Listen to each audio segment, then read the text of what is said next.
Welcome back. धेरै long पछि हामी अब ट्राभल गर्न गइरहेछौँ होइन। आज चाहिँ अब प्लान चाहिँ मर्खु जाने हो हाम्रो। कहाँ जाने रे म्यान? मर्खु होइन, पछाडि चाहिँ आकाश भाइ छ। हामी चाहिँ अब क्लास कन्फ्युज बाइकमा जाने कि गाडीमा भनेर रोड कस्तो छ थाहा छैन। अब गाडी चाहिँ लिएर जान लाग्छौँ। हामी चाहिँ अहिले मर्खु आइपुगेछौँ होइन। यो काठमाडौँबाट एकदमै क्लोजेस्ट डेस्टिनेसन। अब 2-3 आवर्स नजिकै घुम्न चाहिँ यहाँ आउँदा हुन्छ। भ्यूहरू चाहिँ सही छ। भर्खरै पुग्यौँ हामी होइन। अब यहाँ भ्यूहरू कस्तो कस्तो हुने रहेछ हेरौँ। आज स्याटरडे भएर अलि धेरै मान्छेहरू पनि छन्।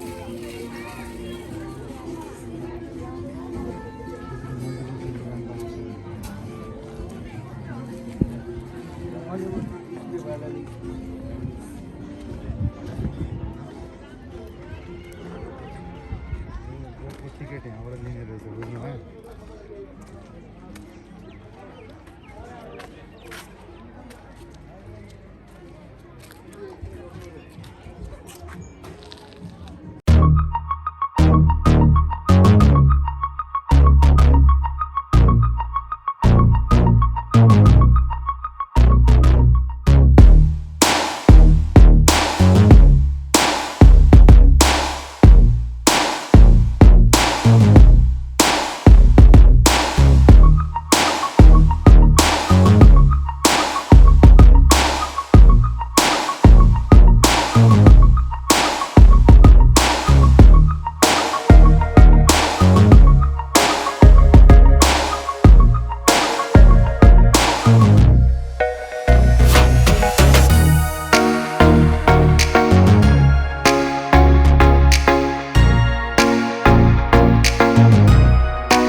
पुरै घुमाइदिन्छु कि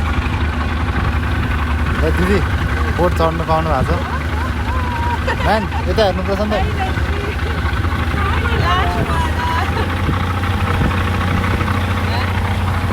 यस मर्खुमा आउँदा चाहिँ बोट चढ्न नबिर्सिनु होला। सही छ।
पहिला नै आउँछ आएको थिएँ होइन तर पहिला चाहिँ हल्का अलिकति यत्तिकै हावामा अलिक मिलाएको थिएन आएको प्लानिङहरू यसपालि मिल्यो अनि तिमीले क्रस भेट्यौ त नि क्रस क्रस त कहाँ क्रसलाई फोटो देखाइदिन्छु नि आगेलाई कस्तो लाग्यो त ठाउँ एकदम खतरा लाग्यो रमाइलो लाग्यो स्पेसली बोटिङ एकदम रमाइलो लाग्यो ठाउँ पनि एकदम पिसफुल स्याटरडे भयो पनि त्यति ओभर क्राउड थिएन मान्छे भयो पनि झन् अरू बेला झन् एकदम पिसफुल होला झन् म्याक्सिमम् उता यो बोटिङ गर्ने जाने ठाउँ त लाइक बाहिरकै जस्तो छ एकदमै राम्रो लाग्यो जस गाइस ठाउँ चाहिँ एकदमै बवालै रहेछ होइन नजिक आउने काठमाडौँबाट घुम्ने कहीँ ठाउँ पाएन भने चाहिँ यहाँ अब 2-3 आवर्स राइड गरेर आउँदा चाहिँ बेस्ट वर्थ इट होइन अहिले चाहिँ डेभलप भएर पुरै बोटिङ सोटिङ पनि छ सबै ठाउँहरू खाने ठाउँहरू पनि उतातिर माथिहरू रेस्टुरेन्टहरू खुलेछ मजाले जस रमाइलो छ चिल गर्न स्याटरडे आउँदा एकदमै बेस्ट ठाउँ पिकनिक सिकनिक गर्न आउँदा पनि हुन्छ होइन मान्छेहरू गाडी रिजर्भ गरेर आउने रहेछ